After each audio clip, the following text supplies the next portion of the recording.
தமிழக சட்டமன்ற தேர்தலுக்கு இன்னும் ஒரு 7-8 மாதங்கள் இருக்கக்கூடிய நிலையில் அதிமுக பாஜக கூட்டணியில் மீண்டும் விரிசல் ஏற்பட்டிருக்கு அப்படின்னு தகவல் வெளியாக இருக்கு. அதை பற்றி தான் இப்போ நம்ம பார்க்க போகிறோம்.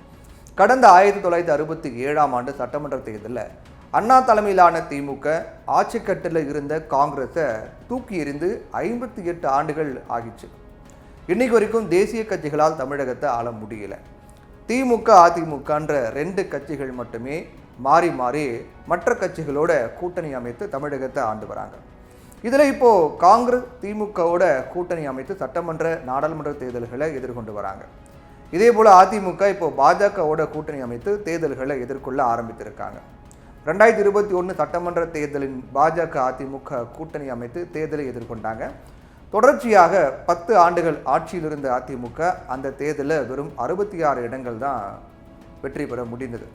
அதே நேரம் பாஜக 20 ஆண்டுகளுக்கு பிறகு 4 சட்டமன்ற தொகுதிகளை கைப்பற்றினாங்க.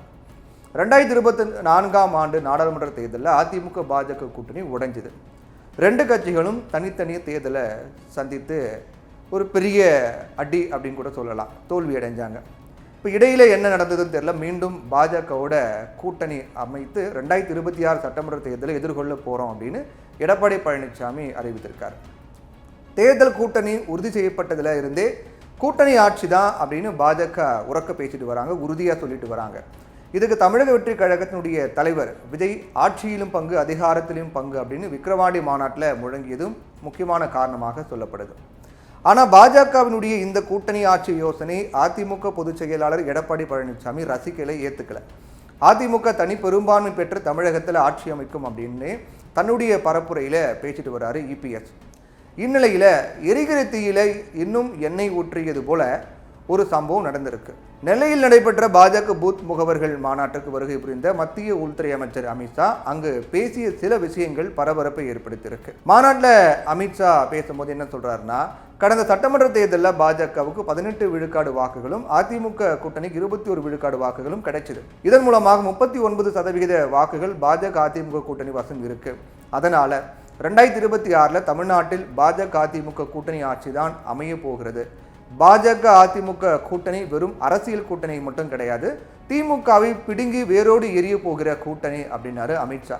அதிமுக பாஜக கூட்டணி குறித்து பேசிய அமித்ஷா மறந்தும் எடப்பாடி பழனிசாமி பேர ஒரு இடத்துல கூட சொல்லவே இல்லை. இந்த மாதிரி கூட்டணி அமைந்த புதுசுலும் பார்த்தோம் அப்படின்னா பாஜக அதிமுக கூட்டணி தமிழகத்தில் ஆட்சி அமைக்கும், அதிமுகவை சேர்ந்த ஒருவர் முதலமைச்சராக இருப்பார் அப்படின்னு அமித்ஷா சொன்னார். அப்பவும் எடப்பாடி பழனிசாமி பேரை சொல்லலை. அப்பவும் அவர் எடப்பாடி பேரை குறிப்பில்லை அப்படிங்கிறதும் மிகப்பெரிய விஷயமாக பார்க்கப்பட்டது. அதனால் இதை தற்செயலான விஷயம் அப்படின்னு ஒதுக்க முடியாது. அதே நேரம் தமிழக பாஜக தலைவர்கள் ஒருவரான அண்ணாமலை, பாஜகவுடைய மாநில முன்னாள் தலைவர், எடப்பாடி பழனிசாமியை முதலமைச்சராக்க தமிழக பாஜகவினர் உழைக்கணும் அப்படின்னு குறிப்பிட்டதும் முக்கியத்துவம் வாய்ந்த ஒன்றாக பார்க்கப்படுது. இந்த பக்கம் அண்ணாமலை எடப்பாடி பழனிசாமி பேரை சொல்றாரு, முதலமைச்சராக்கும், அதுக்கு எல்லாரும் சேர்ந்து உழைக்கணும் அப்படின்றாரு. இன்னொரு பக்கம் மத்திய உள்துறை அமைச்சர் அமித்ஷா எடப்பாடி பழனிசாமி பேரை ஒரு இடத்துல கூட குறிப்பில்லை. ஏன்னா அதிமுக பாஜக கூட்டணி 2024 தேர்தலில் பிரிவதற்கு அண்ணாமலை தான் முக்கியமான காரணம். இருந்தாலும் அவர் முன்னாள் தலைவர் தான் அப்படிங்கிறதால இதை அவருடைய கருத்தாக எடுத்துக்கொள்ளலாமே தவிர பாஜகவின் கருத்தாக எடுத்துக்கொள்ள முடியாது. ஆனால் எடப்பாடி கூட்டணி ஆட்சி முழக்கத்தை ரசிக்கல. இது மட்டும் இல்லாமல் பாஜகவினுடைய கூட்டணி ஆட்சி பேச்சையும் அவர் விரும்பல. நெல்லையில் அமித்ஷா பேசியதற்கு செங்கல்பட்டு தேர்தல் பரப்புரையில் செங்கல்பட்டில் நடைபெற்ற எடப்பாடி பழனிசாமியினுடைய தேர்தல் பிரச்சாரம் அந்த பரப்புரையில் அதிமுக பொதுச் செயலாளர் எடப்பாடி பழனிசாமி பேசும்போது 2026ஆம் ஆண்டு சட்டமன்ற தேர்தலில் அதிமுக தனிப்பெரும்பான்மையோட ஆட்சி அமைக்கும் அப்படின்னு பதிலடி கொடுத்திருக்கார். இதனால இப்போ பாஜக அதிமுக கூட்டணியில விரிசல் நீடிப்பதாக சொல்லப்படுகிறது.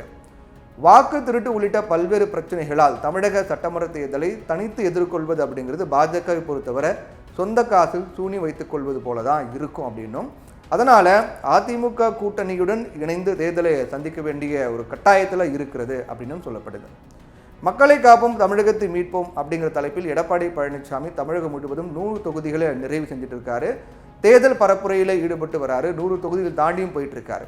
அவருடைய இந்த சுற்றுப்பயணம் அதிமுக தொண்டர்கள் 2ஆம் கட்ட தலைவர்களுக்கு ஒரு மிகப்பெரிய உற்சாகத்தை ஏற்படுத்தி இருக்கு. அதோட மக்கள் மத்தியில் எடப்பாடிக்கும் வரவேற்பு கிடைச்சிட்டு வருது. அதனால 2026 சட்டமன்ற தேர்தலை அதிமுக தனித்து எதிர்கொண்டால் அது நிச்சயம் அந்த கட்சிக்கு மிகப்பெரிய ஒரு தொண்டர்களுக்கு ஒரு உற்சாகத்தை கொடுக்கும் அப்படிங்கிறதுல மாற்று கருத்து கிடையாது.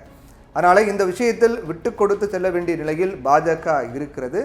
இதனால் மனக்கசப்புகளை மறந்து பாஜக கூட்டணியில் அதிமுக நீடிக்குமா, இல்லை தனித்து சட்டமன்ற தேர்தலை எதிர்கொள்ளுமா அப்படிங்கிறத நம்ம பொறுத்திருந்து தான் பார்க்கணும். பாஜகவுடைய கூட்டணி ஆட்சி முழக்கம் சரியா தவறா, உங்களுடைய கருத்து என்ன அப்படிங்கிறத கமெண்ட்ல மறக்காமல் பதிவு பண்ணுங்கள்.